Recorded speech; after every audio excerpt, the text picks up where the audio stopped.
Y me dice el Señor, mientras baño a mi hijo, sonoro. Yo me quedo, sonoro. Pero sonoro es la producción de un sonido. Me acuesto y vuelve y me dice, sonoro. Lo repito 3 veces más. Yo tuve que dejar al niño en la cama y correr a mi oficina. Cuando subo a mi oficina, entro inmediatamente y busco el significado de la palabra sonoro. Sonoro significa producción de un sonido. Dije, Señor, ya te dije que significa producción de un sonido. Y me dice, ahora Donay, divídelo en 2. Busca sono y después busca oro. Y dice que sono en italiano significa soy.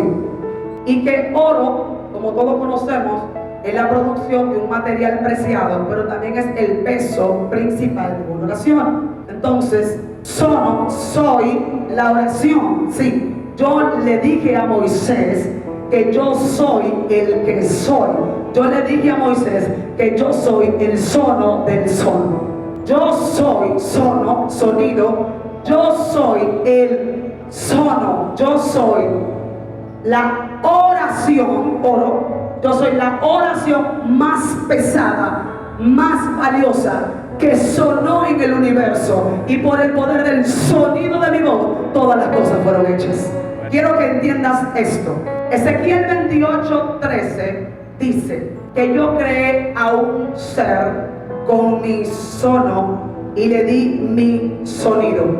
Se llama Luzbel, Lucifer, Satanás, como usted lo quiera llamar. Él opera en un sonido, porque el príncipe de este mundo es músico.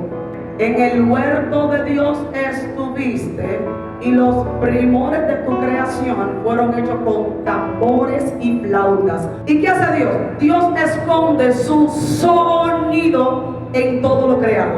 Por eso cuando tú escuchas la palabra océano, ¿ok?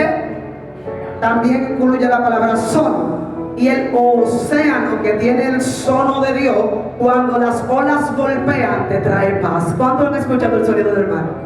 ¿Cuántos pueden escuchar el sonido del viento? ¿Cuántos escuchan el sonido de la lluvia? Y todo eso, ¿qué te produce? Paz. Por eso el sonido de Dios te tiene que traer paz. Todos los hombres creados, usted y yo, somos los únicos que podemos hacer lo que Dios hace. Porque en el primer parte Dios dijo hágase, hágase, hágase. Pero cuando te crearon a ti dijo hagamos. Y en el hagamos tuyo sopló. ¿Qué fue lo que hizo? Y tú dio su sono. Por eso tú tienes el sonido de Dios. Por eso cuando tú hablas, tú decretas, las cosas te tienen que ocurrir.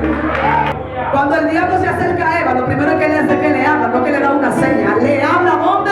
Al oído, para alterar el qué? Su sono y convencerla a pecado. Y cuando Eva cae en pecado por el sonido del diablo, entonces Eva se convierte en el resonador del diablo. Porque convence a Lucifer, a Adán, de lo que Lucifer le dijo. ¿Se entendió eso? Entonces nosotros ahora somos, si no tenemos a Dios en nuestro ser, podemos convertirnos en resonadores de maldad. Entonces no podemos operar en el resono. Por eso ya yo no discuto con la gente. Yo era perfecta en discutir, ya me quedé. Y buscamos, pero el Señor me dijo, tú tienes que operar en mi sono. Recuerda que el resonador de la gente está alterado. Y el que opera en mi sono puede recibir liberación en el sono de otro. El Señor me dijo, Adonai, conocer. Cono es una cuestión del ser. Yo quiero ser doctor, yo quiero ser. Pero el alma no quiere ser, el alma quiere sentir. Dios necesita que nos preocupemos tanto por dejar de ser y empecemos a sentirlo. Mucha gente no me conoce porque no se conoce.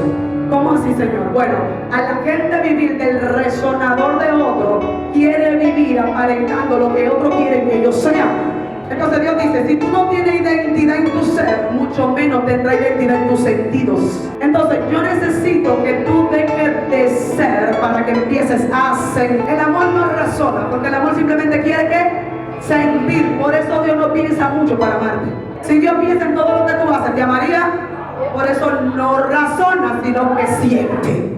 Nosotros también tenemos que dejar de ser abogados, de ser líderes, de ser aquello, y meternos en oración y decir, Jehová, quiero sentir el propósito tuyo en mi vida.